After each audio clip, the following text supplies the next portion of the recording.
comment vous allez? J'espère que vous arrivez à bien savourer vos moments, à bien profiter de ces belles journées d'été et à prendre du temps pour vous parce que c'est super important. Aujourd'hui, le sujet que je voulais aborder, c'est le moment présent. C'est un sujet qu'on entend souvent, qui revient souvent et en fait, c'est quoi le moment présent?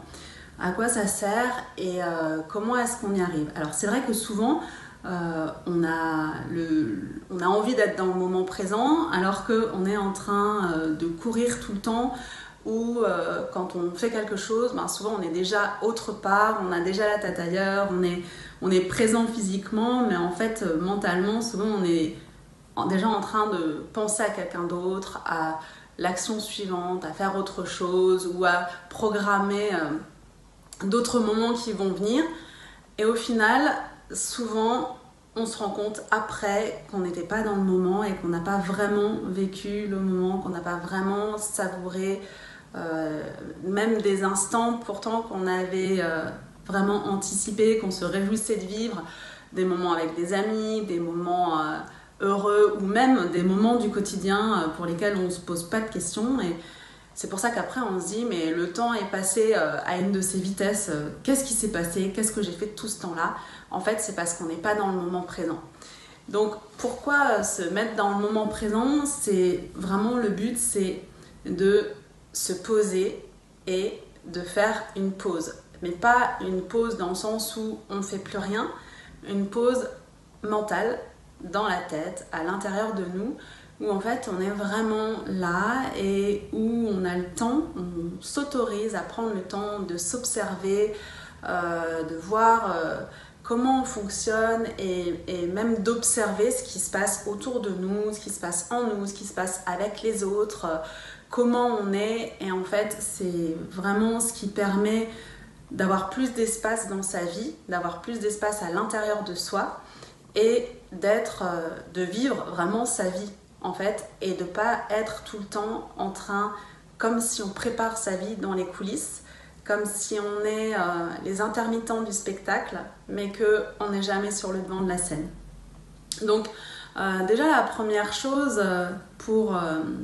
quand on vit dans le moment présent, une chose super importante, c'est qu'on fait un focus à l'extérieur de soi. Ça veut dire que bien sûr qu'on est toujours le personnage principal de notre film, mais ça veut dire qu'on n'est plus en train de s'attacher à tout ce qu'on se raconte à propos de nous et on s'autorise à explorer ce qu'il y a autour de nous, à voir plus grand, à voir plus loin et juste à voir les choses sans jugement en fait, ou en tout cas s'entraîner à avoir le moins de jugement possible et de voir les choses comme si on les découvrait pour la première fois.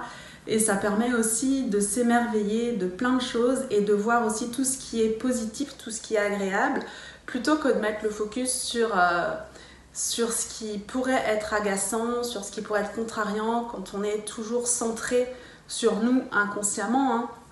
Mais quand il y a quelque chose qui arrive, un événement qui se passe, toujours penser que quand on a tendance à penser que les gens sont pas sympas avec nous ou que les gens ont fait comme ça parce que ils m'ont pas trouvé sympa, alors qu'en fait c'est vraiment nous qui nous racontons souvent ces histoires-là parce qu'en fait les autres gens ils sont dans leur film et qu'ils réagissent pas ou ils agissent pas en fonction de nous, mais ils agissent en fonction de ce que eux vivent. Et quand on arrive à sortir de cette histoire qu'on se raconte et même parfois pour nous se dire ouais voilà aujourd'hui je passe une mauvaise journée, c'est nul, je suis fatiguée ou ça se passe pas comme je veux, les gens autour de moi sont pas sympas. Et en fait, on s'enferme là-dedans, on se raconte cette histoire au lieu de finalement réussir à se poser dans l'instant, à voir ce qui est là, sans porter de jugement et à apprécier en fait tout ce qui est déjà là.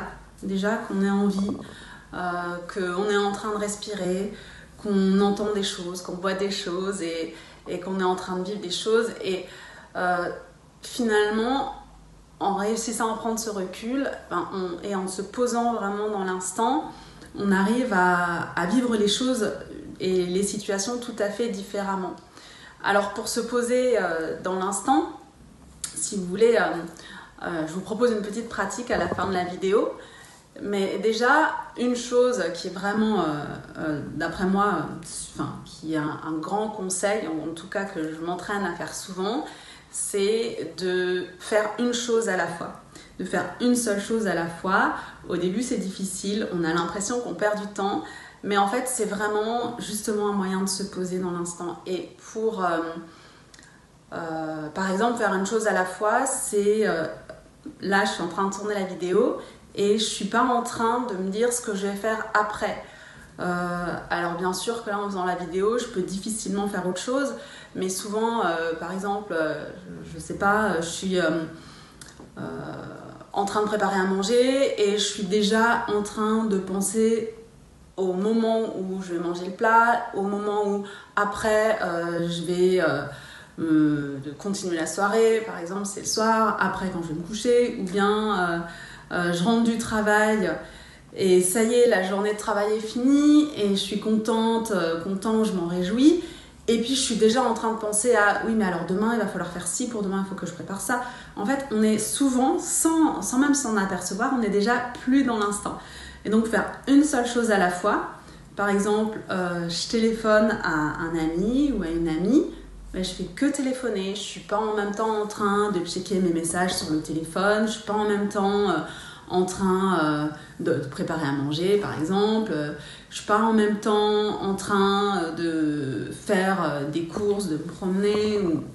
Voilà, c'est vraiment prendre le temps de faire une seule chose à la fois et ça permet d'augmenter sa qualité de présence et d'augmenter l'attention qu'on porte à cette chose-là. Et puis, une chose vraiment importante aussi, et je terminerai par ça, c'est vraiment de se connecter à son corps, à sa respiration. Et la respiration, j'en ai déjà parlé, pour moi c'est vraiment l'outil numéro 1, l'outil magique qu'on a tout le temps avec soi et qu'on ne peut pas oublier puisque voilà, tant qu'on est en vie on respire et c'est vraiment de s'entraîner à ressentir sa respiration, à entendre sa respiration. Ça ne veut pas dire la changer, ça ne veut pas dire la modifier et c'est pas, on ne le fait pas dans le but de, parce que si on le fait dans le but de ressentir quelque chose, on est déjà plus présent. C'est vraiment juste se connecter à ses ressentis. Alors après, ça peut être aussi plus vaste que juste la respiration. On a à disposition tout notre corps, tous les 5 sens de notre corps physique. Donc ça peut être se connecter aux odeurs par exemple, ça peut être attentif aux sons, aux différents sons qu'on entend. Est-ce qu'ils sont proches, est-ce qu'ils sont loin, qu'est-ce qu'ils ont comme tonalité. Ça peut être aussi être attentif à ce qu'on voit quand on voit un paysage, alors j'allais dire inhabituel, mais même habituel en fait, s'entraîner à redécouvrir les détails qu'on n'a peut-être pas vus. Ça peut être aussi les sensations corporelles. Par exemple, je suis en train de me laver les mains. Alors, se laver les mains, pour moi, c'est un super entraînement parce qu'il y a tout, en fait. Il y a les sons, il y a le toucher, la mousse qui est onctueuse, du savon, il y a la température, il y a l'odeur du savon. Enfin, vraiment, il y a plein de choses. Il y a la pression, le mouvement des mains, la pression, le travail des muscles. Donc, tout ça, c'est être présent et en se concentrant vraiment sur ce qu'on est en train de faire et sans se laisser happer par le mental. Donc voilà pourquoi pour moi le moment présent c'est vraiment super important et comme le dit son nom, c'est vraiment un présent qui nous est offert dans le moment et qui nous permet d'être vraiment pleinement là et d'être vraiment pleinement conscient de ce qui nous entoure de façon délibérée et c'est un choix qui, au fur et à mesure qu'on le pratique, permet d'augmenter sa présence et de prendre du recul et de vivre de plus en plus pleinement sa vie. Alors, la petite pratique que je vous proposais plus au début de la vidéo, ce serait de s'entraîner. Alors on peut le faire même pas longtemps, un minimum de 2 minutes au début c'est bien. pour commencer, mais après quand on a l'habitude et qu'on s'est entraîné, on n'a même plus besoin de 2 minutes pour être vraiment présent à soi. Et c'est juste fermer les yeux ou pas d'ailleurs, parce que parfois on n'a pas envie de fermer les yeux et c'est agréable de le faire aussi en ayant les yeux ouverts et juste de s'entraîner à écouter sa respiration et se sentir inspiré, expirer. Et puis de choisir peut-être un endroit où on sent plus cette respiration. Ça peut être au niveau du nez, où on sent l'air qui entre, qui est plus frais. Quand il ressort, il est plus chaud. Ça peut être au niveau des épaules, qu'on sent se soulever à l'inspiration et s'affaisser à l'expiration. Ça peut être au niveau de la poitrine, qu'on sent s'expandre et puis se refermer. Ça peut être au niveau de l'abdomen aussi. Ou ça peut même être dans n'importe quelle partie du corps qui va être en mouvement et qu'on va sentir danser au rythme de sa respiration. Et vous voyez, même en proposant cette pratique, je sens que le ton de mon phrasé et que le son de ma voix change, se pose.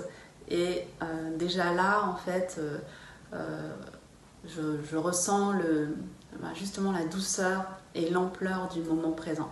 Voilà, donc j'espère que cette vidéo vous aura plu et vous aura apporté des choses.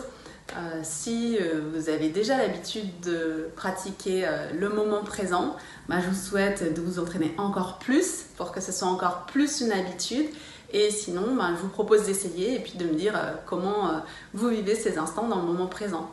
Voilà, je vous embrasse et puis je vous dis à très bientôt.